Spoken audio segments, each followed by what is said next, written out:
사랑하는 여러분, 우리가 인생을 살다 보면 어떤 문제는 직면하기 매우 어려운 문제가 있습니다. 내가 눈을 감고 등을 돌린다고 해서 그 문제 해결되지 않는다는 것을 알면서도 너무 문제가 어렵기 때문에 그래서 해결할 수 없을 것 같아서 모른 척합니다. 그렇다고 잊어버린 건 아닙니다. 그냥 모른 척하고 깊이 숨겨놓습니다.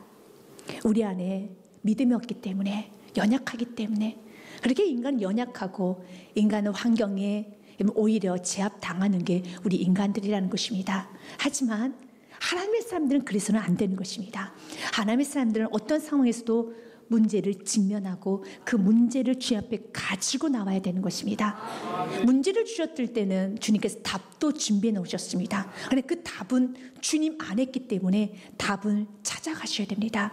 기도를 통해서 찾아가셔야 되고요. 말씀을 들음으로 그 답을 찾아가셔야 되고, 또한 조용히 주님과의 묵상의 대화를 하면서 주님의 인도함을 받아야 되는 것입니다. 그럴 때 여러분의 신앙생활은 스트레스 없는, 정말 이게 신앙생활이구나, 이게 하나님이 살아계시면 무엇인지를 체험할 수 있는 굉장히 하나님과 깊은 교제를 하게 되어 있습니다.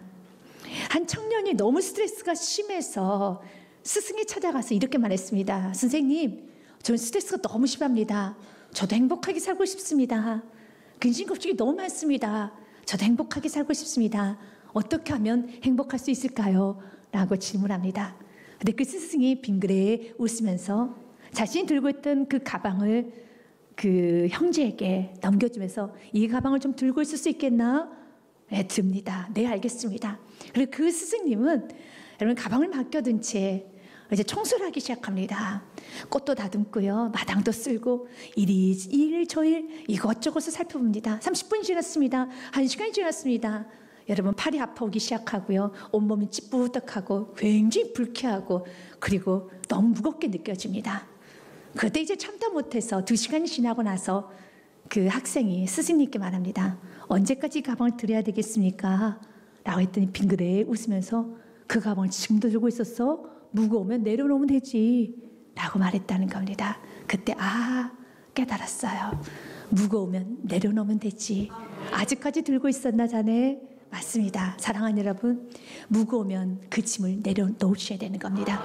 누구께 내려놔야 되겠습니까? 우리 예수 말합니다. 수고하고 무거운 짐진 자들아, 다 내게로라. 내가 너를 쉬게 하리라. 예수님께 무거운 짐을 다 내려놓으십시오. 근데 어떤 분은 무거운 짐은 잘 내려놓는데, 예수님 바쁘시기도 하는데 이 정도의 짐은 그냥 내가 지고 가겠습니다 하시는 마음 좋으신 분이 계시는데, 그 마음 좋은 것이 아니라 여러분, 자그마한 짐도 여러분이 1시간, 2시간, 하루, 이틀, 여러분들 1년을 쥐고 있어 보십시오. 여러분 인생은 매이게 돼 있습니다. 그리고 여러분 인생은 아주 불편하게 됐습니다. 자그마한 짐들도 주님께 찌깍찌깍 매 순간순간 주님께 드릴 수 있는 은혜가 있어야 되는 것입니다. 야곱은 주님 앞에 자녀의 짐을 내려놓지 못합니다. 특별히 베냐민을 내려놓지를 못해요. 베냐민만큼 내가 붙들고 있어야 돼, 베냐민은 내가 지켜야 돼 라고 내려놓지 못합니다. 왜냐하면 그에게는 상처가 있어요. 이런 말씀을 들었지만 여러분들이 쉽게 내려놓지 못하는 부분이 있다면 그 부분에 상처가 있기 때문에 그렇습니다. 그러나 내려놔야지만 여러분도 인생이 자유로워지고요, 하나님 마음껏 일할 수 있게 되는 것입니다. 야곱에는 20년 전에 여러분 잊지 못할 상처가 있습니다. 어느 날 자녀들이 야곱이 요셉이 입었던 채색 옷에 피가 흥건히 묻힌 그 채색 옷을 가지고 아버지 겁니다. 아버지, 이것 좀 보십시오. 이거 요셉 옷 아니냐? 네, 동물에 찢겨 죽었나 봐요. 피 흥건히 묻어서 이 옷만 가지고 왔어요. 아버지는, 야곱은 그 옷을 부둥켜 안고 참 많이 울었습니다. 여러분, 이런 말 있잖아요. 부모님이 여러분 세상을 떠나가면 땅에 묻을 수 있지만 자녀가 부모보다 앞서 세상을 떠나면 가슴에 묻는다는 말 있지 않습니까? 아버지 야곱은 요셉을 놓을 수가 없어요. 그래서 창세기 37장 말씀에 보면 아들들이 위로를 많이 합니다. 35절에 그의 모든 자녀가 위로하되 그가 그 위로를 받지 아니하여 이르되 내가 슬퍼하며 솔로 내려가 아들에게로 가리라 하고 그의 아버지가 그를 위하여 울었더라. 자녀가 먼저 세상을 떠났는데 그 누가 위로를 받을 수 있겠습니까? 식사도 하지 않습니다. 여러분, 야곱이 쓰러질 것만 같습니다. 그래서 자녀들이 위로를 합니다. 아버지 정신 차리세요. 아버지 그래 식사하셔야죠. 너무나도 아버지가 슬픔에 매여 있어서 자녀가 이렇게 말하죠. 죽은 자녀만 자녀입니까? 산 자녀 우리는 자녀로도 아닙니까? 라고 볼멘소리를 하여도 여러분 그때는 그 부모 그 누구도 위로해 줄 수 없어요. 그 말이 들리지도 않습니다. 너무 슬프기 때문에.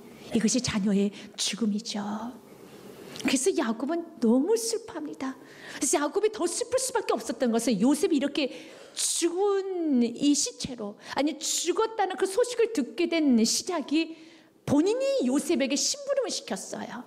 야, 너희는 가서 양떼가 잘 있는지 형들이 잘 있는지 돌아보고 와라. 심부름 시켜서 보내다가 봉변을 당한 겁니다. 야곱은 자책을 하죠. 내가 요셉을 죽였어. 내가 요셉을 심부름을 안 시켰어도 되는 건데 내가 요셉을 죽였어. 나 때문에 요셉이 죽은 거야. 자책을 하죠. 부모니까. 이것은 여러분 이것은 야곱의 잘못이 아니에요. 근데 부모니까 자책을 하는 거예요. 불의의 사고가 났을 때 부모는 자책을 하죠. 내가 그날 오라 그래서 내가 그 차를 태워보내서 내가 학교 가기 싫다는 애, 학원 가기 싫다는 애 내가 억지로 보내서 야가 죽었어. 아니죠. 학교 가기 싫다면 억지로 보내야지. 안 보내야 되겠습니까? 그러나 부모이기 때문에 여러분 너무 슬퍼서 그냥 계속 자기 자신을 채찍질하는 거예요. 채찍질하는 겁니다. 사랑하는 여러분, 그는 그 누구의 잘못이 아니에요. 야곱의 잘못이 아닙니다. 이건 우리가 잘 알고 있습니다. 하지만 인간이 이렇게 연약하고 너무 아파서 20년 전에 그 사건으로 인해서 야곱은 20년 전에 그 상태를 멈춰진 상태에서 이제는 야곱은 요셉을 향한 그림을 베냐민에게 쏟습니다. 요셉은 레아로부터 낳은 라헬로부터 낳은 아들이에요. 라헬에게는 두 아들 낳았습니다. 요셉과 베냐민을 낳았습니다. 그래서 요셉의 동생이 베냐민이에요. 그래서 요셉에 대한 그림을 베냐민을 통해서 찾습니다. 그래, 네 형 요셉은 없었지만 베냐민아 이리 와봐라. 베냐민아 이리 와봐라. 부둥켜 안습니다. 그리고 혹시라도 또 베냐민이 다칠까봐 어디 밖에도 못 나가게 할 것입니다. 꼭 끌어안고 있습니다. 꼭 붙들고 있습니다. 그런데 지금 오늘 본문의 말씀에 보니 여러분 이제 베냐민을 내줘야 될 때가 온 거예요. 우리는 지금 본문의 사건 끝을 알기 때문에 결국은 베냐민을 내어줄 때 요셉과의 만남이 이루어지고요. 가정 전체가 살아나고요. 모든 게 회복이 되는 걸 너무 잘 압니다. 그런데 그 순간에는 하나님의 크신을 모르기 때문에 그 시간에 죽을 것 같기 때문에 하나님 일하신 보이지 않기 때문에 우리가 슬퍼하는 것이지만 그래서 우리 지금 우리에게 오늘 말합니다. 시편 30편 5절 말씀 우리를 위로합니다. 너가 지금 울고 있는 그 문제는 웃음으로 바뀔 문제고 지금 너 고민하고 있는 그 문제는 주님께 가지고 나면 축복으로 바뀔 문제란다. 여러분 어떤 상황에서도 여러분 소망 대신 주님 붙드시길 바라겠습니다. 같이 읽겠습니다. 그의 노염은 잠깐이요 그의 은총은 평생이로다. 저녁에는 울음이 깃들지라도 아침에는 기쁨이 오리로다. 아멘. 저녁에는 울지요. 그냥 아침에 기쁨이 옵니다. 그럼 너무 많이 옵니다. 그러나 이 우는 이 문제는 결국 기쁨으로 바뀌게 될 겁니다. 여러분 지금 너무 슬픈 문제가 있습니까? 아픕니까? 고통스럽습니까? 그 이 고통스러운 아픔, 슬픔을 주님 안에서 부둥켜 안고 주님 안에서 고민하시고 주님 안에서 여러분들이 우시고 주님과 함께 한번 그 시간 한번 건너가 보시기 바라겠습니다. 바로 그 문제를 통해서 여러분은 엄청난 기쁨을 얻게 될 것입니다. 엄청난 축복을 받게 될 것입니다. 2절 말씀해 보니 야곱은 모른 척해요. 그 문제를. 그들이 애굽에서 가진 곡식을 다 먹음에 그 아버지가 그들에게 이르되 다시 가서 우리를 위하여 양식을 조금 사오라. 그때 유다가 말합니다. 아버지 이게 무슨 말입니까? 아버지 이게 말이 됩니까? 양식을 사오려면은 베냐민을 데리고 가야 된다고요.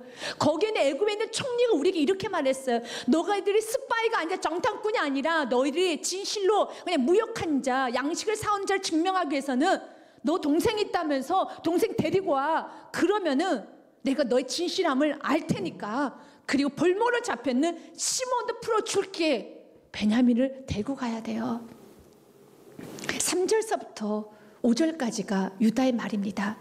유다가 아버지에게 말하 이르되 그 사람은 우리에게 엄히 경고하 이르되 너희 아우가 너희 함께 오지 아니하며 너희가 내 얼굴을 보지 못하리라 하였으니 아버지께서 우리 아우를 우리 함께 보내신 우리가 내려가서 아버지를 위하여 양식을 사려니와 아버지께서 만일 그를 보내지 아니하시면 우리는 내려가지 아니하리니 그 사람이 우리에게 말하기를 너희의 아우가 너희와 함께 오지 아니하며 너희가 내 얼굴을 보지 못하리라 하였습니다. 내 얼굴 보지 못해. 갈 수 없어요. 그럼 이 모든 사실을 여러분 야곱이 몰랐을까요? 알았어요. 왜냐면 창세기 42장 말씀 36절에 보면은 이미 자녀들부터 보고를 받았습니다. 시몬이 벌모를 잡혔다는 것도 들었고, 그리고 베냐민을 데리고 와야지만 시몬도 풀어나고 우리들의 어떤 진실함도 증명된다는 걸 알았습니다. 그래서 36절에 그들의 아버지 야곱이 그들에게 이르되 너희가 나에게 내 자식들을 잃게 하도다. 요셉도 없어졌고 시몬도 없어졌거늘 베냐민을 또 빼앗아 가고자 하니 이는 다 나를 해롭게 함이로다. 알았습니다. 그러나 우리가 43장 1절 말씀처럼 보면 그 땅의 기근이 심하고 2절에 보면 양식이 다 떨어질 때까지 그 아버지 야곱은 침묵했어요. 방치했습니다. 무관심했습니다. 이건 믿음의 아버지다운 모습이 아니에요. 양식이 떨어진 동안 한 며칠은 걸렸을까요? 한 2주는 먹었을까요? 3주는 먹었을까요? 한 달은 먹었을까요? 이미 시몬은 지금 벌모를 잡혔어요. 이렇게 문제가 엄청나게 가정에 있음에도 불구하고 모른 척하고 하루하루 그냥 먹고 마시고 그냥 일상생활을 합니다. 2절 말씀에 보면은 양식이 떨어질 때까지 유다가 아버지에게 말해야 돼. 그들이 애굽에서 가져온 곡식을 다 먹으매라고 그랬습니다. 먹을 때까지 야곱은 어떤 말도 하지 않아요. 사랑하는 여러분, 부모는 그렇게 하면 안 되는 겁니다. 부모는 책임을 져야 돼요. 그 문제를 해결하려고 해야 되는 겁니다.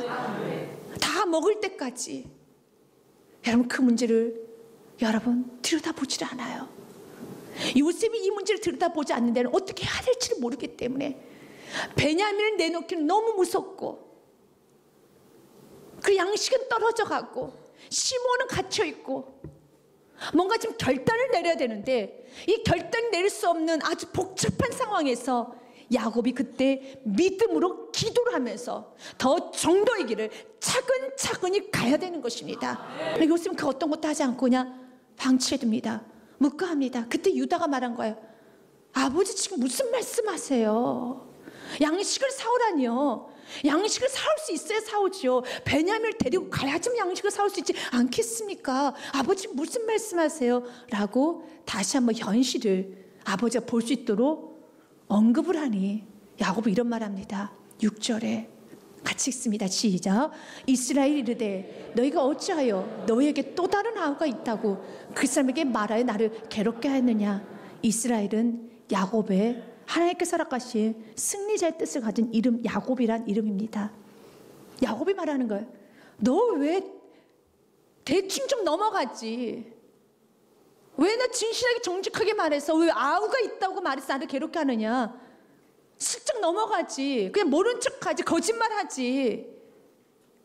왜 아우가 있다고 말해서 이렇게 크게 일을 내는 거야? 너 그때 대충 넘겼으면 꾀를 냈었으면 됐었지. 야곱의 인생이 항상 그랬어요. 야곱은 어려우면 순간 꾀를 내요. 그래서 하나님께서는 시편 147편을 통해서 야곱의 다리를 가지고 이렇게 말합니다. 여호와는 말에 힘이 세다 하여 기뻐하지 아니하시며 사람의 다리가 억세다 하여. 야곱의 다리는 정말 억세요. 위험이 오면은 그냥 억세게 빠져나가고 억세게 거짓말하고 억세게 꾀부리고 어떻게 해서든지 살아남아요. 여러분 어떻게 해서든 살아남지 마십시오. 어떻게 해서든 말씀에 죽으려고 해보십시오.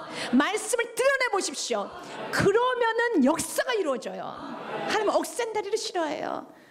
억센 다리를. 다리가 억세다요 기뻐하지 아니하다 하시고 11절 말씀에 하나님 기뻐하는 건요. 같이 읽습니다.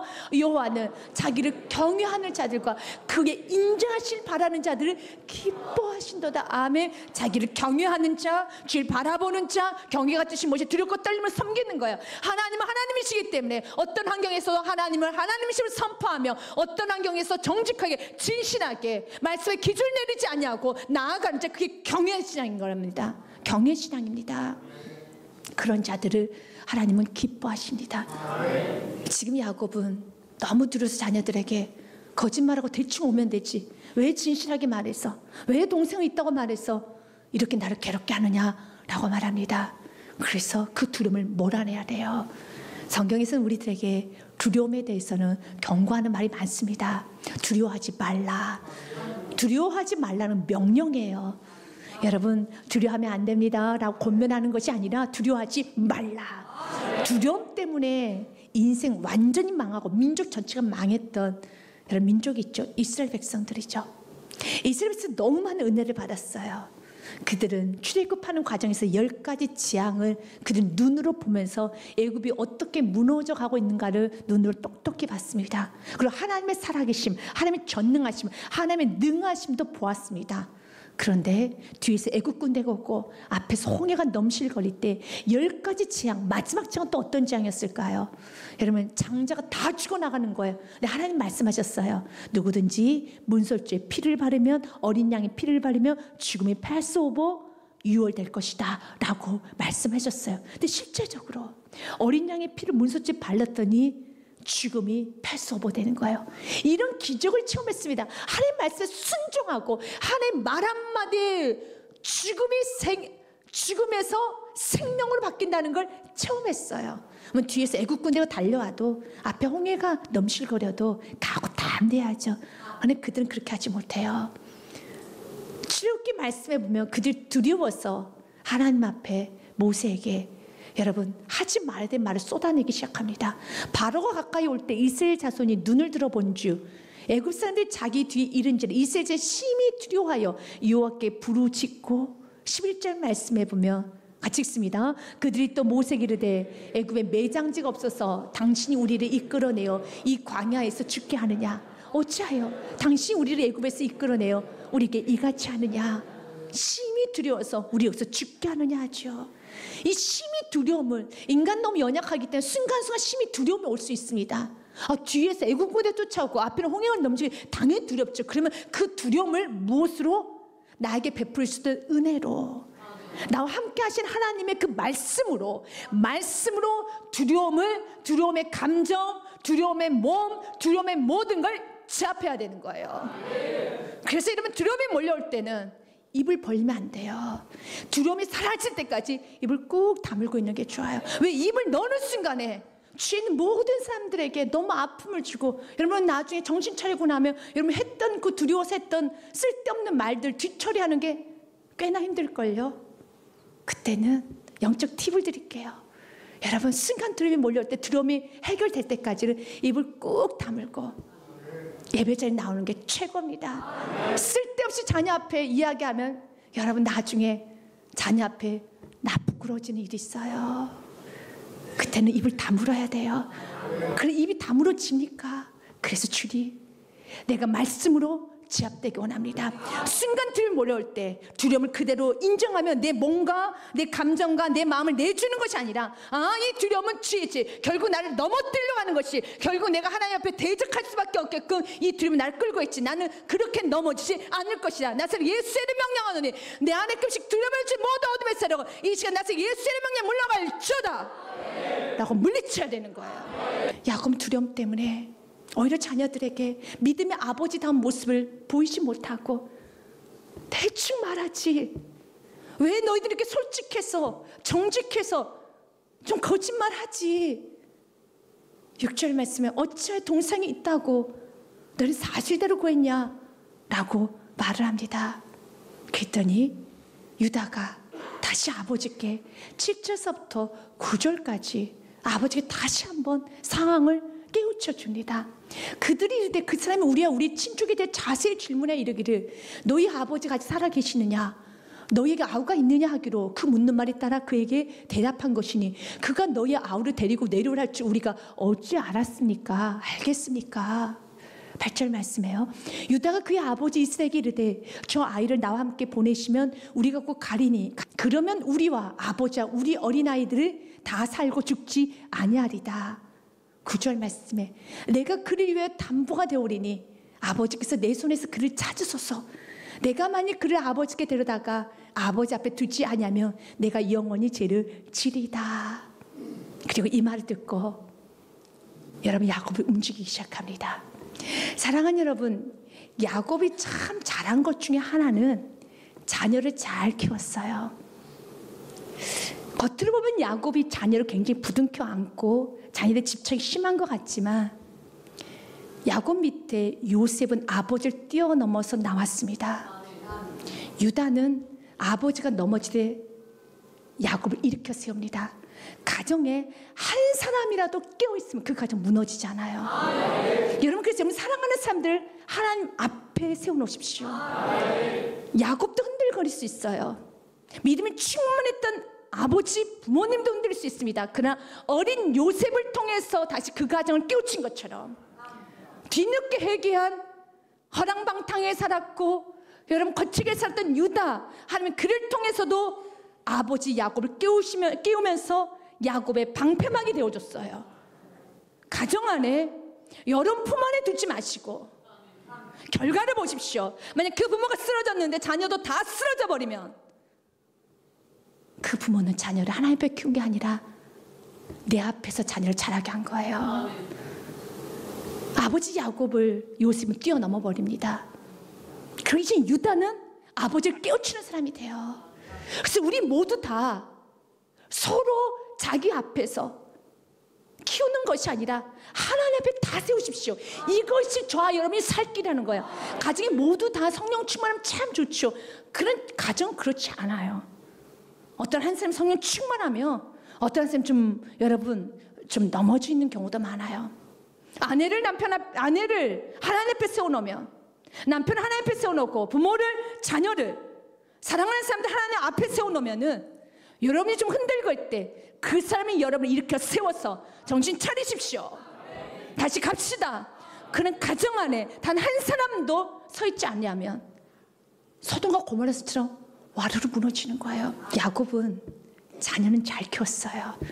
이제 뒤늦게 유다가 회개를 하고 아버지께 이렇게 말합니다. 내가 담보가 되겠습니다.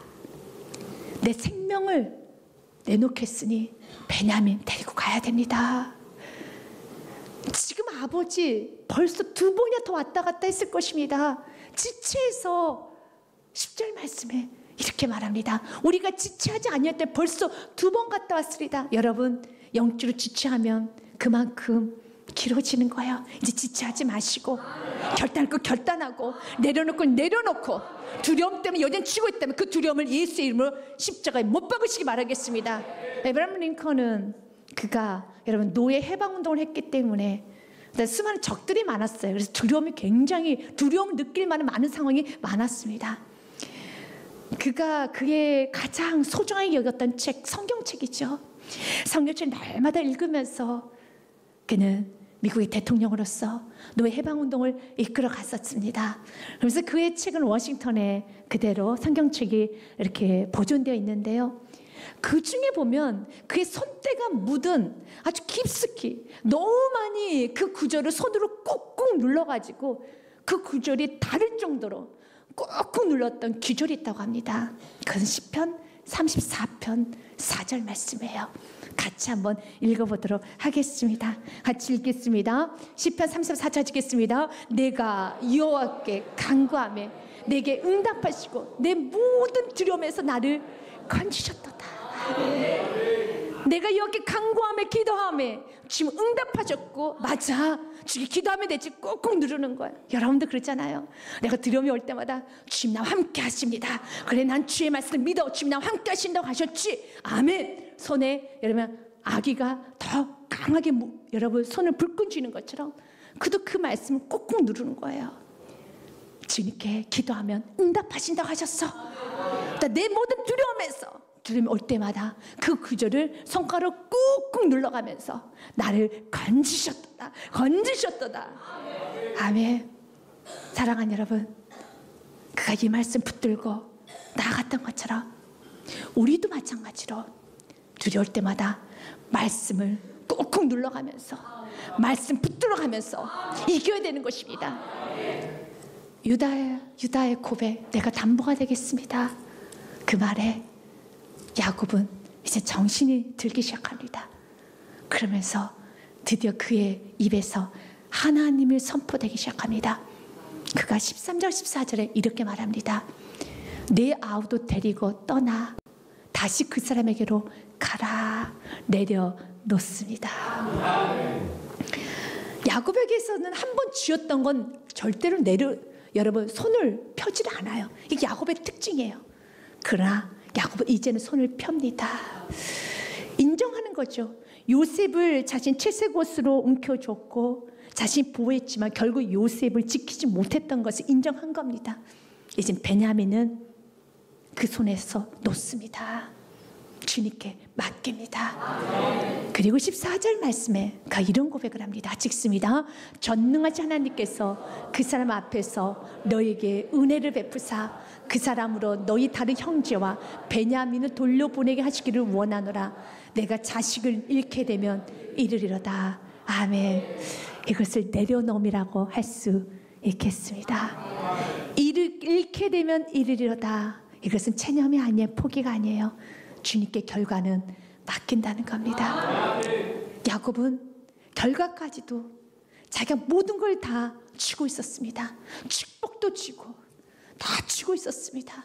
그러나 이제는 주님께 결과를 맡기고 주님께 드립니다. 결과는 주님께 맡깁니다. 내가 잃으면 이르리로다. 이젠 그는 주께 모든 걸 맡기는 인생이 되었습니다. 그의 억센다리가 또 한 번 또 꺾여지는 시간이 됩니다. 우리도 이제는 이 억센다리 내가 쥐어야만 된다는 거, 내가 쥔다는 그만큼 상처가 있다는 거죠. 그만큼 실패에 대한 여러분 상처죠. 죄로 인한 상처죠. 오늘 그 상처를 주 앞에 내어드리고 잃으면 이르리로다. 주께 맡기며 나아가는 여러분의 삶이 되시기 바라겠습니다. 주님께 맡기고 이제 우리는 청지기로서 한번 순종을 해보겠노라고 다짐해보면 어떻겠습니까?